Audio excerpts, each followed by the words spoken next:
kedua kalinya sholawat serta salam semoga tetap terlimpahkan pada junjungan kita Nabi Agung Muhammad Sallallahu Alaihi Wasallam. Mudah-mudahan kita semuanya nanti benar-benar diakui sebagai umatnya dan selalu mendapatkan syafaat di yaumul qiyamah. Amin amin Allahumma amin. Bapak Ibu yang kami hormati, pada siang hari ini kami akan mengikuti acara diseminasi tentang budaya positif yang akan disampaikan oleh dua guru calon guru penggerak, yaitu yang pertama Bu Eli Yuliana MPDI dan yang kedua Bu Asma Hidayati SPD SD. Saya sangat merasa bangga sekali. Alhamdulillah Bapak Ibu guru SD Keraton telah banyak yang mengikuti calon guru penggerak. Bahkan sejak gelombang keempat, alhamdulillah calon guru penggerak sudah lulus menjadi guru penggerak, diantaranya yaitu Pak Adi Dodo yang sekarang sudah diangkat menjadi kepala sekolah di SD Siropanggung Sandi. Kemudian yang kedua, pada gelombang ke-10 alhamdulillah juga ada dua calon guru penggerak, yaitu Bapak Dilon Yurdiana SPD dan Bu Anissa Dwi Elistiawati SPD yang alhamdulillah sudah hampir selesai. Kemudian disusul untuk gelombang 11 yaitu Ibu Asma Hidayati SPD SD dan Bu Eli Yuliana MPDI. Alhamdulillah yang pada hari ini akan mengadakan diseminasi. Dan insya Allah nanti pada gelombang ke-12 insya Allah disusul oleh Bu Adi. Alhamdulillah saya sangat berterima kasih kepada Bapak Ibu guru yang telah mengikuti calon guru penggerak di SD Keraton. Mudah-mudahan CGP itu benar-benar membawa aspirasi yang sangat tinggi dan akhirnya nanti bisa menginspirasi pada Bapak Ibu guru yang lain. Saya selaku kepala sekolah sangat mendukung sepenuhnya dengan adanya kegiatan calon guru penggerak. Alhamdulillah sampai saat ini Bapak Ibu guru calon penggerak bisa menyelesaikan tugas dengan aktif, kreatif dan bisa sesuai dengan jadwal yang telah ditentukan, bisa selesai alhamdulillah. Dan pada waktu mengerjakan tugas-tugas CGP alhamdulillah Bapak Ibu guru CGP sudah pandai-pandai membagi waktu sehingga tidak mengganggu jalannya pembelajaran pada pagi hari. Terima kasih saya ucapkan. Kemudian saya juga ikut merasakan atas kegiatan CGP di SD Keraton ini karena banyak ibu guru yang telah mengikuti. Alhamdulillah bisa membawa dampak baik bagi kepada anak-anak dan bagi Bapak Ibu guru yang lain. Mudah-mudahan dengan banyaknya CGP di SD Keraton ini benar-benar nanti bisa membawa kemajuan khususnya di lembaga SD Keraton. Amin amin.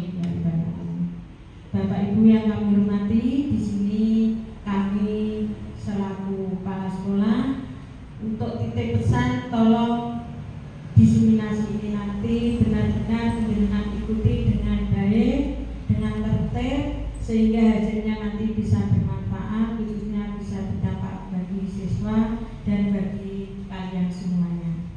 Dan kiranya pembukaan dari kami selaku kepala sekolah cukup ini saja. Semoga acara diseminasi ini nanti benar-benar diberikan kelancaran oleh Allah dan membawa manfaat dan selalu dalam lindungan Allah Subhanahu wa taala. Amin amin Allahumma amin. Dari kami apabila ada kurang lebihnya kami mohon maaf. Akhirul kalam wabillahi taufiq wal hidayah. Wassalamualaikum warahmatullahi wabarakatuh.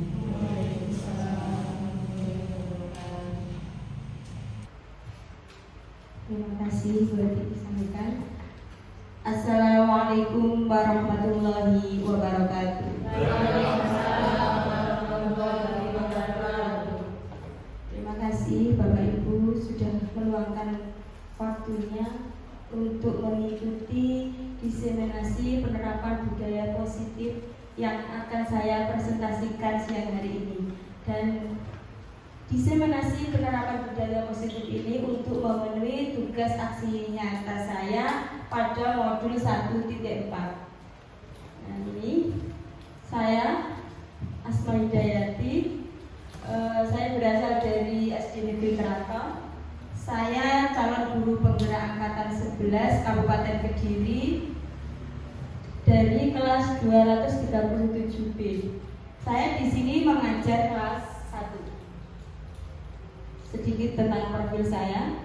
Selanjutnya, sebelum kita mulai, kita flashback dulu ya. Apa itu tujuan pendidikan?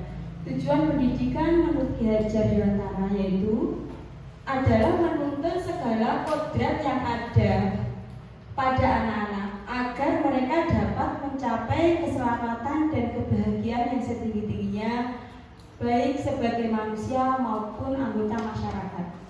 Oleh sebab itu, pendidik itu hanya dapat menuntun tumbuh atau hidupnya kekuatan kodrat yang ada pada anak-anak agar dapat memperbaiki lakunya, bukan dasarnya, hidup dan tumbuh kekuatan kodrat anak. Nah, untuk mencapai tujuan pendidikan ini tentunya perlu diadakan kebiasaan-kebiasaan yang baik di sekolah yang konsisten dan terus-menerus. Contohnya seperti pembiasaan budaya positif yang akan kita bahas siang hari ini. Budaya positif yang akan kita bahas ini budaya positif yang ada di sekolah ini termasuk pembiasaan positif yang ada di sekolah itu budaya positif. Budaya positif di sekolah yaitu nilai dan kebiasaan di sekolah yang berpihak pada murid agar mereka dapat berkembang menjadi pribadi yang kritis, penuh hormat dan bertanggung jawab sesuai dengan profil Pancasila. Nah, seperti itu. Selanjutnya, adapun budaya positif itu mempunyai 7 konsepnya. Nomor pertama yaitu perubahan paradigma belajar, yang kedua disiplin positif, yang ketiga motivasi perilaku manusia, yang keempat keyakinan kelas, yang kelima kebutuhan dasar manusia, yang keenam restitusi atau posisi kontrol guru. Terus yang terakhir yaitu yang ketujuh segitiga restitusi. Nah, perubahan paradigma belajar ini disiplin positif yang pertama ya, budaya positif yang pertama yaitu kita bahas perubahan paradigma belajar.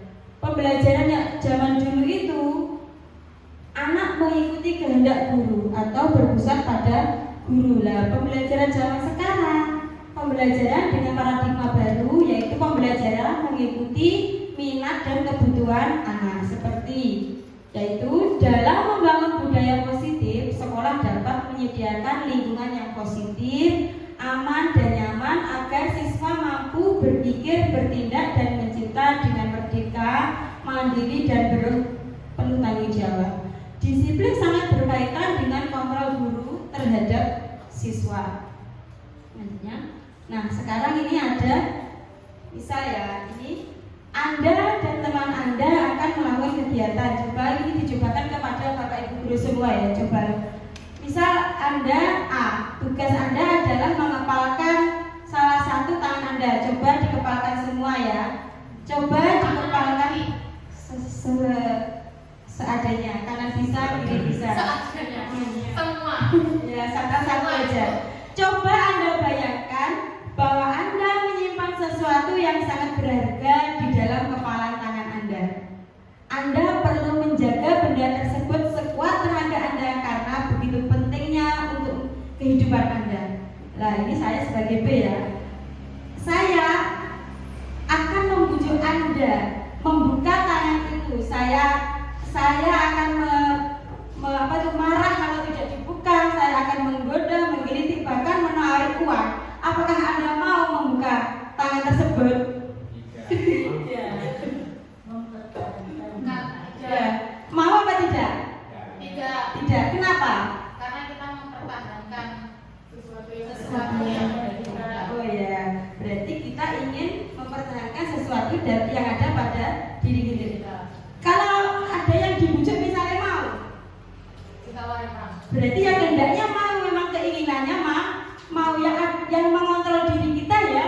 dalam diri kita sendiri, begitu ya. Selanjutnya, nah kembali ke perubahan paradigma belajar. Perubahan paradigma belajar teori kontrol menurut Dr. William Glasser. Yang pertama yaitu ilusi guru mengontrol murid, ilusi bahwa semua penguatan positif, efektif dan bermanfaat, ilusi bahwa kritik dan membuat orang merasa bersalah dapat menguatkan karakter, ilusi bahwa orang dewasa memiliki hak untuk memaksa. Ini semua teori ilusi kontrol dari Dr. William Glasser. Nah, sekarang budaya positif yang kedua yaitu kita bahas disiplin positif. Apa makna dari kata disiplin itu? Ada yang bisa? Disiplin taat aturan, betul. Disiplin taat aturan. Nah, kita lihat dulu. Nah, di sini kita mau bahas disiplin. Disiplin itu berasal dari bahasa Latin yaitu disciplina, yang artinya belajar. Makna asal dari kata itu berkonotasi dengan disiplin diri dari murid-murid Socrates dan Plato waktu itu ya di Yunani itu. Disiplin diri membuat orang menggali potensinya menuju sebuah tujuan apa yang dia hargai. Namun dalam budaya kita, makna kata disiplin telah berubah menjadi sesuatu yang dilakukan seseorang pada orang lain untuk mendapatkan kepatuhan. Kecenderungan umum adalah menghubungkan kata disiplin dengan ketidaknyamanan, bukan dengan apa yang kita hargai untuk pencapaian suatu tujuan mulia. Selanjutnya, nah ini disiplin adalah kemampuan memerintah diri, kemampuan memerintah diri sendiri dalam mengontrol dan menguasai diri, yang memilih tindakan yang mengacu pada nilai-nilai yang kita hargai dengan penuh tanggung jawab tanpa terperintah orang lain. Seperti kita menggenggam tangan tadi ya, tanpa dipengaruhi orang lain kita tidak mau. Nilai-nilai yang kita hargai apa? Adalah nilai kebajikan atau sifat positif manusia yang merupakan tujuan mulia yang ingin dicapai setiap individu, yaitu nilai-nilai dalam profil pelajar Pancasila. Nah ini yang ketiga, motivasi perilaku manusia. Motivasi perilaku manusia itu ada dua, motivasi eksternal dan motivasi internal. Eksternal itu yang pengaruhnya dari luar, bukan dari dalam diri kita. Kalau internal itu pengaruhnya dari dalam diri kita. Seperti yang eksternal itu untuk menghindari ketidaknyamanan atau hukuman. Terus yang kedua untuk mendapatkan imbalan dari orang lain. Nah, motivasi eksternal ini dilakukan, ini dia takut akan hukuman atau menghindari ketidaknyamanan. Selanjutnya yang motivasi eksternal yang kedua contohnya ini untuk mendapatkan imbalan. Dia melakukan ini motivasi karena untuk mendapatkan imbalan. Apa? Ya biar mendapat hadiah. Iya betul. Terus selanjutnya yang kedua motivasi internal, motivasi untuk menghargai dirinya sendiri yang ada dalam dirinya karena dia ingin melakukan. Misalnya saya akan menjadi orang yang seperti apa bila saya melakukannya. Nah ini tujuan dari disiplin positif itu sendiri. Dari sini ada yang bisa dipahami ya. Selanjutnya, nah ini contoh kasus. Ini nanti Bapak Ibu bedakan ya. Ini termasuk mana hukuman, sanksi atau konsekuensi. Saya bacakan. Iva kurang menguasai pelajaran matematika, sehingga pada saat pelajaran tersebut berlangsung, dia lebih banyak berdiam diri atau menggambar di buku pelajarannya. Pada saat guru matematikanya yaitu Pak Sino menanyakan pertanyaan, Iva menjawab gugup dan tak sengaja menjatuhkan tasnya dari kursi serta tiba-tiba menjadi gagap pada saat berupaya menjawab. Seluruh kelas pun tertawa melihat perilaku Iva yang berbicara tergagap dan terkejut tersebut. Pak Seno pada saat itu membiarkan teman-teman Iva mentertawakan Iva yang tergagap dan malu luar biasa, dan malahan minta Iva untuk maju ke depan dan berdiri di depan kelas menunjuk hidungnya karena tidak bisa menjawab pertanyaan Pak Seno. Kelas makin gaduh dan anak-anak pun tertawa melihat Iva di depan kelas memegang ujung hidungnya. Nah, bagaimana Bapak Ibu Anda sebagai guru tanggapannya di sini? Perlakuan Pak Seno terhadap Iva itu betul apa salah? Ya. Apakah Anda setuju dengan tindakan Pak Seno terhadap Iva? Mengapa? Ada yang bisa menjawab? Tidak setuju. Ya, tidak setuju. Mengapa? Karena di sini Iva bisa malu di depan teman-temannya. Terus Iva menjadi minder juga karena apa? Ditunjuk-tunjuk tadi ya, dan menjadi gagap. Terus pertanyaan kedua, menurut Anda tindakan Pak Seno terhadap Iva adalah sebuah hukuman atau konsekuensi? Mengapa? Itu hukuman atau konsekuensi? Hukuman. Karena membuat salah satu pihak merasa dirugikan ya, merasa malu, merasa tidak nyaman, itu tadi termasuk hukuman.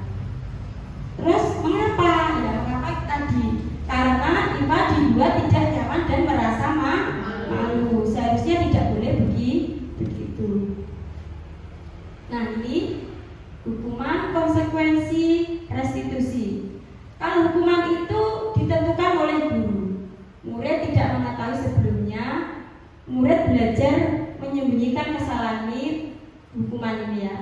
Murid itu harus benar ini, maksudnya murid belajar menyembunyikan kesalahan, makanya murid sering ngapusi ya gara-gara ini, supaya kesalahannya tidak terlihat. Cenderung menyakiti murid. Kalau hukuman itu selalu yang dirugikan adalah murid. Terus konsekuensi. Nah, konsekuensi itu murid mengetahui sebelumnya karena sudah dibuat kesepakatan. Murid belajar taat aturan karena taat aturan itu aturan yang membuat mereka itu sendiri. Guru mencoba mengontrol anak dengan penguatan positif dan guru menguatkannya dengan perlakuan yang positif juga. Nah, sekarang hukuman, konsekuensi, yang terakhir restitusi. Ini restitusi murid mencoba memecahkan masalah sendiri. Nanti kita bahas di belakang selanjutnya. Nah, ini hukuman, konsekuensi atau restitusi. Ini kalau hukuman, sesuatu yang menyakitkan harus terjadi, sesuatu harus terjadi. Ini konsekuensi. Kalau ini restitusi merupakan pilihan menguatkan untuk murid anak dalam jangka waktu panjang. Kalau konsekuensi tidak nyaman untuk murid anak atau untuk jangka waktu yang pendek. Kalau hukuman tidak nyaman untuk murid atau anak untuk jangka waktu yang panjang. Tapi korban mendapatkan keadilan murid yang akan tersakiti tadi. Kalau ini dibuat anak dibuat tidak nyaman, ini anak mendapat penguatan. Ini semua dijelaskan di sini. Kalau hukuman itu negatif, konsekuensi itu netral, restitusi itu positif. Next ya. Nah, ini kita berlatih.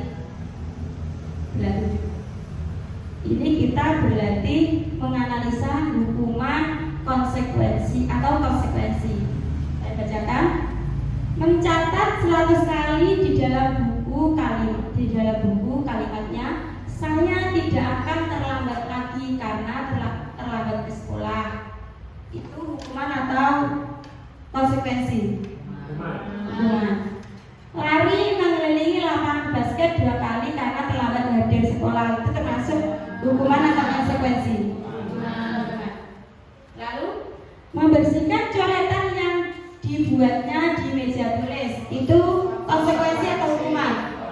Konsekuensi. Terus murid diminta untuk push up 15 kali karena tidak menggunakan masker ke sekolah, karena menyakiti anak ya yang dirugikan. Terus menggantikan kertas tugas teman yang telah dicoret-coret. Karena apa ini konsekuensi?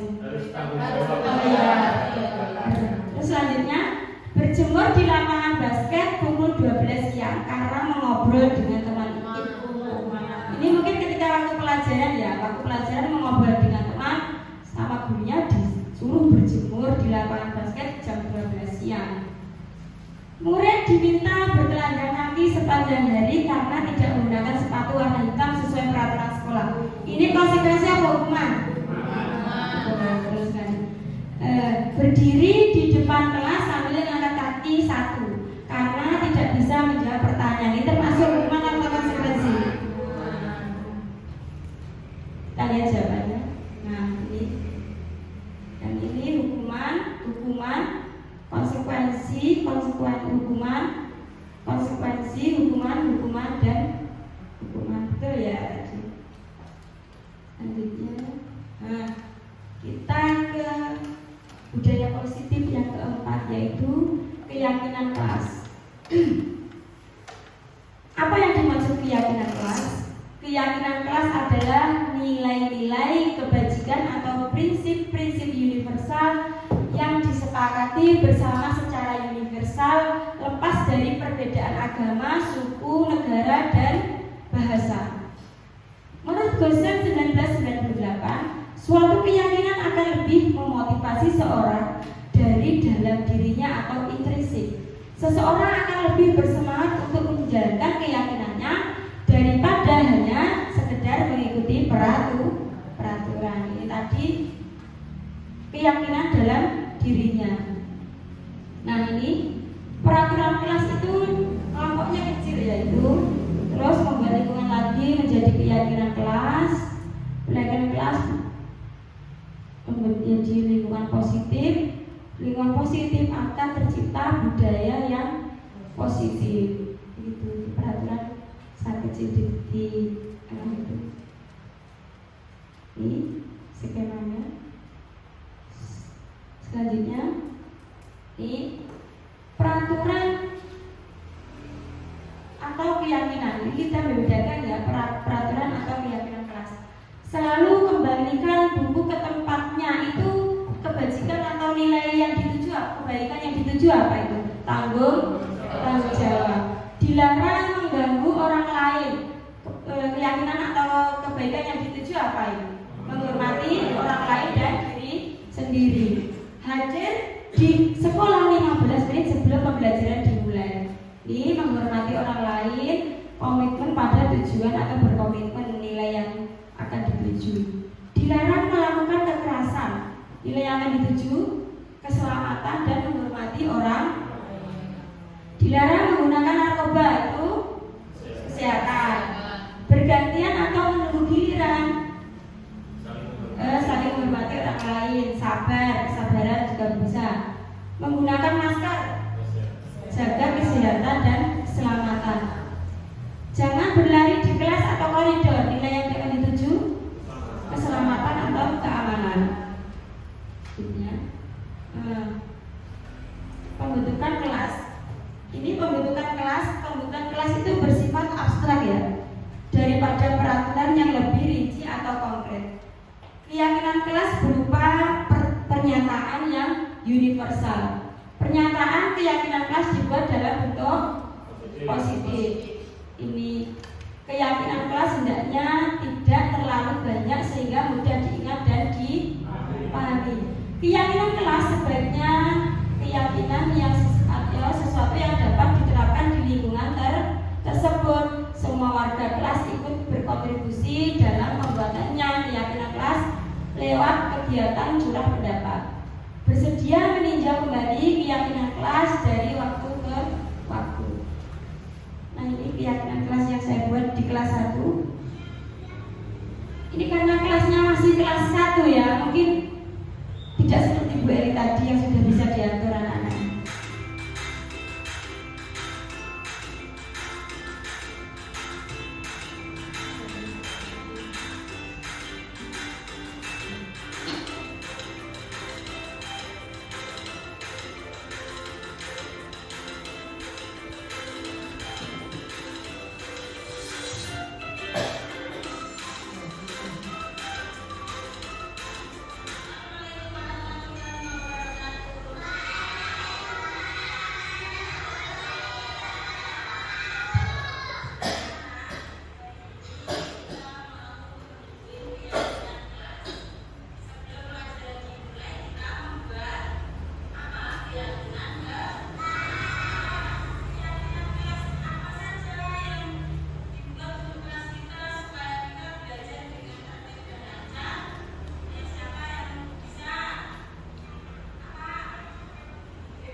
ijazah.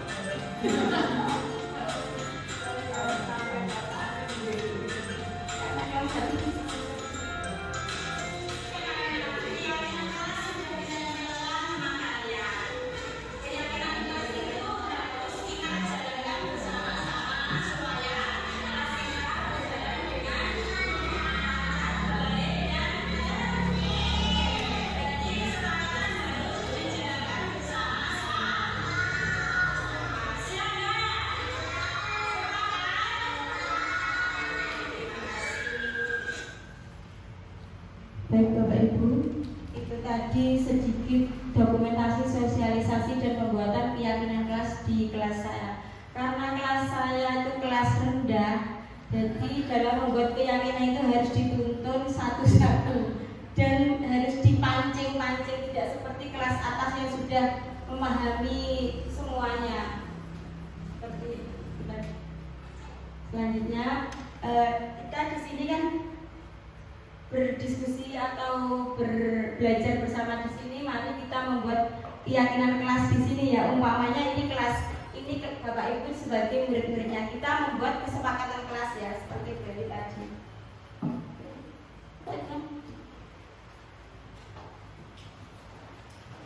Coba keyakinan kelas, kesepakatan pertama apa? Siapa yang mau mendapatkan?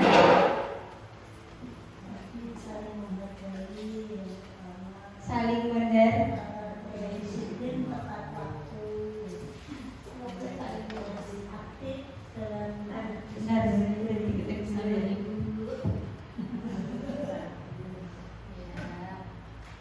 saling apa ya, nomor satu saling menghargai.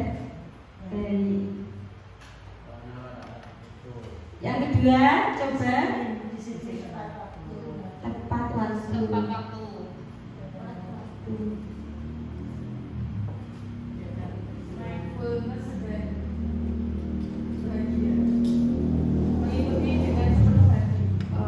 Mengikuti kegiatan diseminasi dengan sepenuh hati. Mengikuti dengan baik.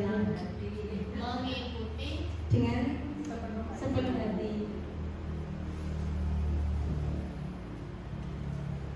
Selanjutnya ada yang ingin ditambahkan?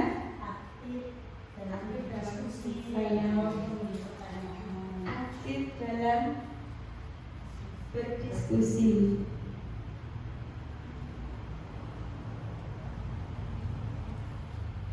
Selanjutnya ada lagi yang ingin ditambahkan? Apa Bu? Dilarang baper Bu? ya. Dilarang baper. Dilarang baper. Kaitannya positif. Apa? Oh iya. Apa berarti? Dilarang emosi. Dilarang kan tidak boleh kalimatnya positif. Yang tadi bahagia. Bahagia sudah. Belum bahagia belum. Sepenuh hati itu sama nggak sama bahagia? Sepenuh hati sama bahagia belum ya? Sama. Lebih ke ikhlas, lebih ke hatinya ya. Kalau bahagia kan maksudnya ikhlas, fokus ya. Terus kelima berarti belajar dengan bahagia. Mengikuti kegiatan dengan bahagia. Ya, dengan perasaan bahagia. Ya. Saya selalu bahagia. Walaupun ini sudah siang harus tetap bahagia ya. Jam-jam rawan Ini ini. perasaan dengan bahagia. Balik. Mengikuti dengan mengikuti apa? Mengikuti dengan Berarti Bapak ini masih semangat. masih nggak ngantuk. Mengikuti dengan perasaan Bahagia dengan perasaan bahagia. Yang selanjutnya semangat. mungkin bisa ada yang bisa ditambahkan. Ya, itu Semangat. Semangat, Karena itu sudah jam rawan. semangat. Semangat anak-anak. Semangat. Ada yang ditambahkan? Ada lagi mungkin. Mas Zamrani keluarkan suaramu. Oh, pas. Sisanya yang pas-pas. Ibu Ati, silakan keluarkan ide-idemu. Sudah. Sudah? Sudah. Sudah. Ya.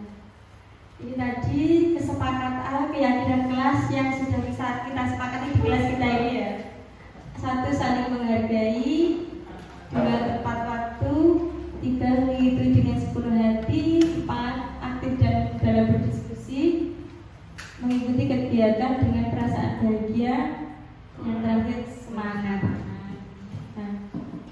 selanjutnya.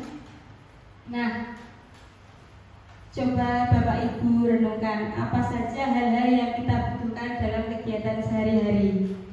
Apa? Uang, betul. Itu yang paling utama ya. Kalau tidak ada uang itu kita tidak bisa. Uang bukan segala-galanya, tapi segala-galanya membutuhkan uang. Uang tidak dibawa mati. Iya. Ada uang serasa mati. Begitu ya Bu Eri ya. Kalau tidak ada uang Bu Eri serasa mau pengen mati. Ini belum ada juga, saya masih. Ya. Oh, enggak. Jangan ya Bu Eri yang sudah mati tadi sudah dikumpulkan tadi. Iya. Apa selain uang, apa kebutuhan yang kita butuhkan? Kesehatan. Betul sekali, kesehatan. Terus apa lagi?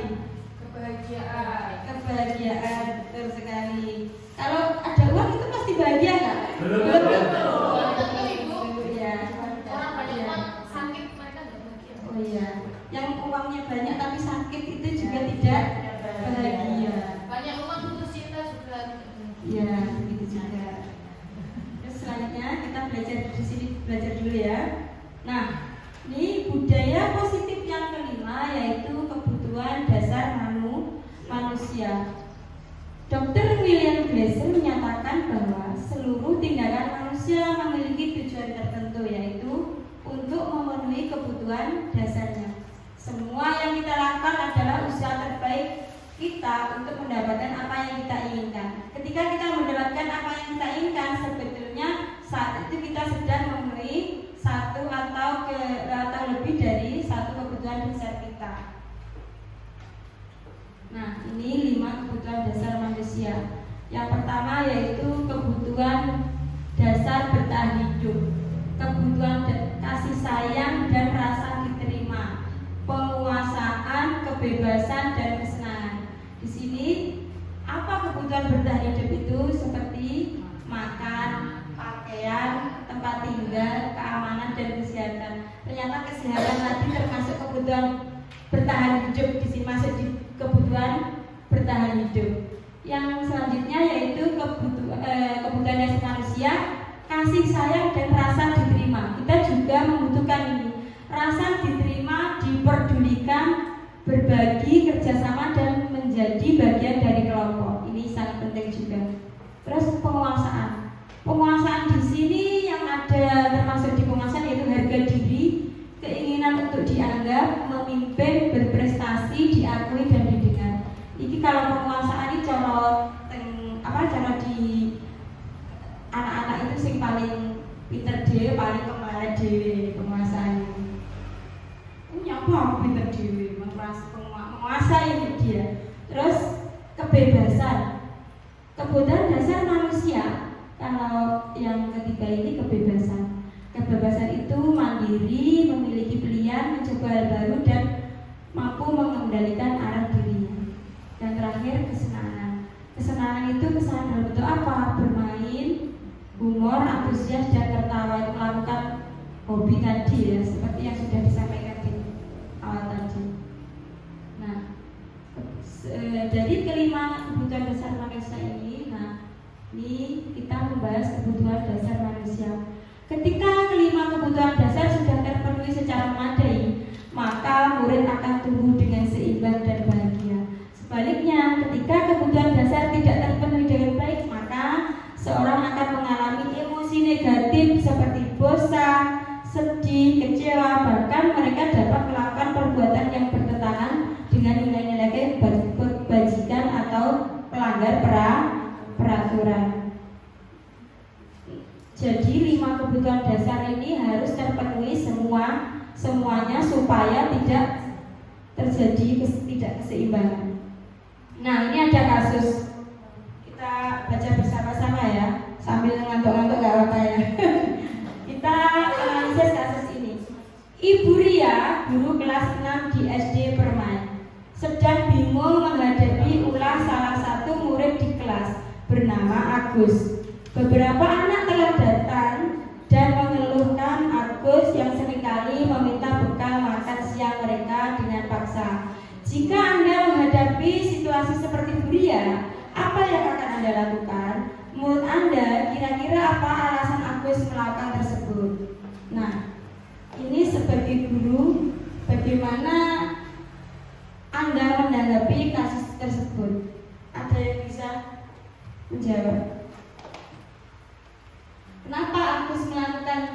hal tersebut. Nah, dalam konteks penerapan disiplin positif, Ibu Ria sebaiknya mencari tahu alasan Agus melakukan tindakan tersebut agar mengetahui kebutuhan mana yang sedang berusaha dipenuhi oleh Agus. Nah ini, yang pertama kebutuhan bertahan hidup. Mungkin Agus lapar dan orang tuanya tidak membawakan bekal makan siang. Terus kebutuhan dasar yang kedua yang ingin dimiliki Agus itu kasih sayang dan rasa diterima. Kenapa? Agus ingin diperhatikan teman-temannya, makanya ganggu temannya, minta bekalnya itu biar diperhatikan. Yang ketiga, dia merasa hebat karena temannya jadi takut dan menuruti keinginan. Ini penguasaan ini. Jadi dia yang menguasai temannya, dia merasa hebat ini ya. Penguasaan ini rebutan. Terus yang keempat, kebutuhan dasar yang ingin diperoleh Agus yaitu Agus merasa bosan dengan bekal yang dibawakan orang tuanya karena selalu bekal yang sama. Ini Agus ingin memperoleh kebebasan. Enggak itu misalnya bekalnya Agus goreng terus dia ingin mencomot ayam dari temannya. Mungkin dia ingin bebas. Terus selanjutnya yang kelima, mungkin kebutuhan apa yang ingin diperoleh Agus. Agus hanya iseng dan dia menikmati ekspresi wajah temannya yang kesal. Ini Ijail. Agus memperoleh apa? Dia memperoleh kesenangan. Begitu ya Bapak Ibu, dalam cerita Agus ini kenapa Agus selalu malak makanan siang temannya? Karena ada kebutuhan dasar yang belum terpenuhi oleh Agus. Dan ini Bu Ria harus apa itu? Mencari solusinya. Nah, sekarang kita pada budaya positif yang keenam, yaitu restitusi posisi kontrol guru. Nah, Bapak Ibu, kita sebagai guru ya, di mana posisi kita sekarang ini sekarang ini kita berada. Kita sebagai penghukum, pembuat merasa bersalah, sebagai teman, pemantau atau manajer. Nah, nanti kita lihat ya, kita sudah berada di posisi mana sekarang ini? Nah, ini posisi kontrol guru. Pertanyaan-pertanyaan, saya kecewa sekali dengan kamu. Ini guru pembuat merasa bersalah. Nah, pernyataan-pernyataan ini, kamu tidak pernah benar melakukannya. Ini guru posisinya sebagai penghukum. Yang ketiga, ayolah lakukan demi bapak atau ibu. Ini guru sebagai teman. Terus selanjutnya, kamu sudah tahu kan apa peraturannya? Ini guru sebagai pemantau. Yang selanjutnya, bagaimana kamu bisa menyelesaikan masalah ini? Ini guru sebagai manajer. Dari dari kelima posisi ini, posisi yang paling sering kita lakukan di mana? Kira-kira Bapak Ibu. Kita jujur saja ya. Penghukum ya Ben ya. Iya. Mungkin saya masih juga dalam tahap belajar, mungkin saya ya juga masih juga penghukum juga pernah pemantau. Kalau manajer ini saya masih belajar, belum sepenuhnya bisa dilakukan, tapi dalam tahap menuju ke sana ya. Semoga ya. Karena yang paling baik itu, yang paling benar itu adalah yang paling dianjurkan itu posisi kontrol guru sebagai manajer. Kalau sebagai pembuat merasa bersalah itu ya bagaimana kita membuat anak merasa minder, merasa kecil hati. Kalau penghukum ini pasti guru killer ini, ya karena ya. Ini merasa jadi kamu itu kalau tidak belajar. Ini tadi kalau kembali ke flashback tadi ya guru pembelajaran yang berpusat pada guru tadi. bukan berpusat pada murid. Terus kalau guru sebagai teman, ayolah lakukan demi Bapak Ibu. Tadi sebagai teman lah. Kalau sebagai teman nanti anak-anak sama kita semakin saking media lama begitu. Kalau sebagai pemantau, kamu tahu kan apa aturannya? Ini juga sudah mendekati bagus. Kalau ini semua, saya yakin semua guru melakukan semua posisi seperti ini. Sebagai penghukum pernah, sebagai teman juga sangat pernah, pemantau pernah, manajer juga pernah. Begitu ya Bapak Ibu. Iya, kondisional gitu. Nah, selanjutnya, ini ada kasus lagi. Maaf kalau di presentasi saya banyak kasus. Pada hari Senin, Pak Harun tidak masuk sekolah. Pak Harun merupakan guru matematika. Pada saat itu Bu Wati menggantikan Pak Harun. Bu Wati baru 1 tahun menjadi guru SMP. Beberapa murid perempuan, Vivi dan Natali, mengetahui hal ini dan mulai menggunakan kesempatan dan bersikap seenaknya, tertawa dan tidak mengindahkan kehadiran Bu Wati. Bu Wati mencoba menyapa Vivi dan Natali dengan ramah sambil mengingatkan untuk tetap fokus pada tugasnya. Ayolah, tugasnya dikerjakan. Nanti Ibu ditegur Bapak Kepala Sekolah kalau kalian tidak mengerjakan tugas. Tolong bantu Ibu ya. Namun Vivi dan Natali malah jadi tertawa.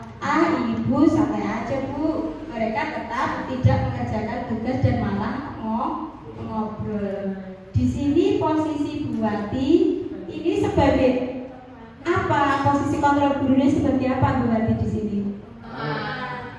Jadi sebagai teman. Indikasinya apa? Tadi ya, ini ya. Ayolah, tugasnya dikerjakan tadi.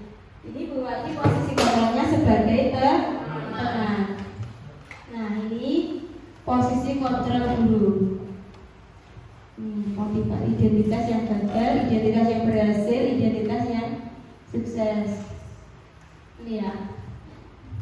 Ini guru penghukum, membuat merasa bersalah, teman, pemantau, sebagai manajer. Di sini dijelaskan semuanya. Selanjutnya kita ke budaya positif yang ketujuh, yaitu kita membahas segitiga restitusi.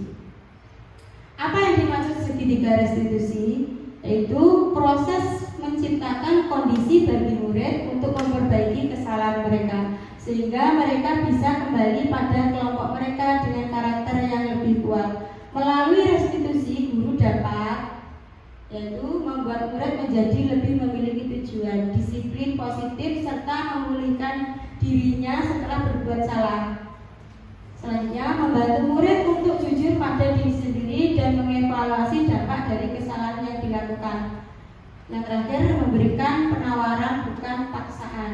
Restitusi itu apa itu? Nah, ini segitiga restitusi. Tahapan dari penyelesaian masalah menggunakan segitiga restitusi ini.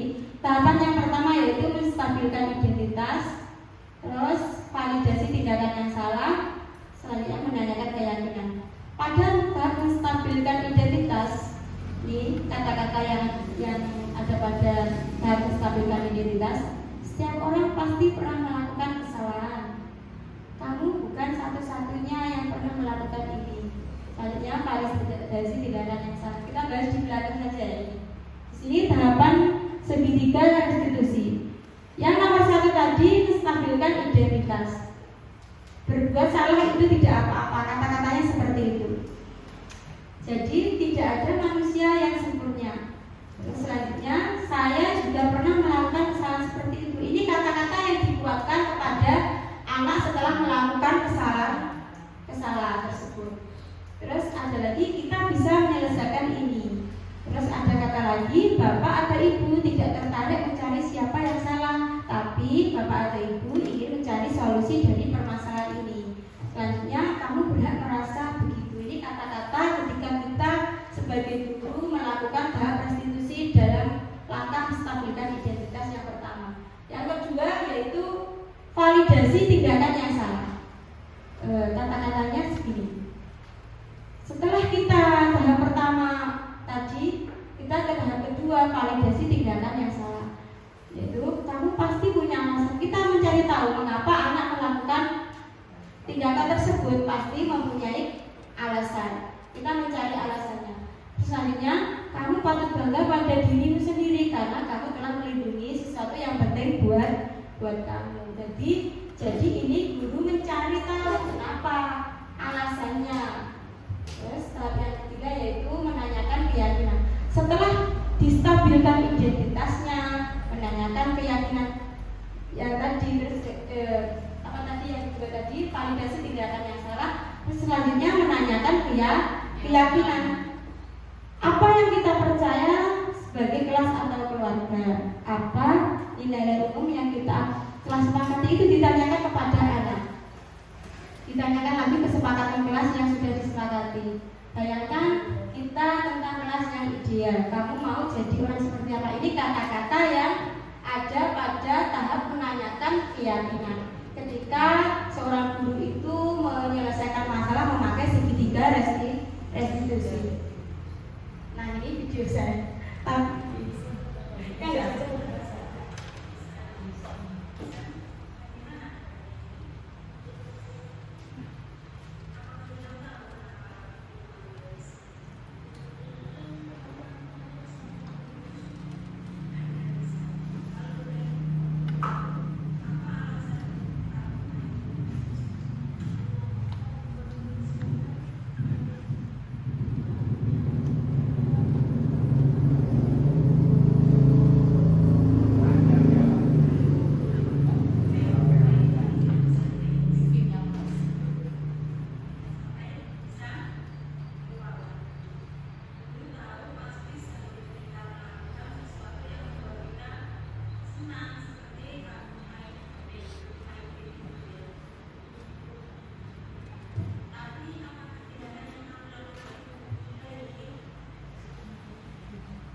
Nah, ini dia ya. Ini contoh video penerapan segitiga restitusi yang saya terapkan pada murid bernama Hisam. Ini sekedar satu ini tentang kedisiplinan. Karena dia itu sering terlambat masuk sekolah karena apa itu semalaman main game. Dia itu bangunnya kesiangan sehingga sekolahnya telat. Nah, ini ditanya dulu. Stabilkan identitas, lalu ini validasi tindakan yang salah ditanya, terus menanyakan keyakinan. Nah, sekarang mari kita ingat keyakinan kelas kita. Apa yang kamu masih ingat? Ingat Bu, kita harus disiplin menghargai waktu. Ini diingatkan kembali dalam hal ini. Terus selanjutnya, terus dia disuruh mencari solusinya sendiri. Ingat Bu, kita harus disiplin dan menghargai waktu. Bagus jika kamu ingat. Sekarang apa yang bisa kamu lakukan agar tidak terulang kembali? Nah ini dia disuruh untuk mencari solusinya.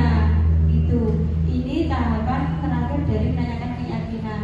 Selanjutnya bisa mencari solusi bagaimana untuk dia tidak ketinggalan dari temannya, dari keterlambatannya atau tidak masuknya tersebut. Dia mencari pinjaman buku, bertanya kepada teman tentang tugas yang kemarin. Ini sudah distabilkan identitasnya.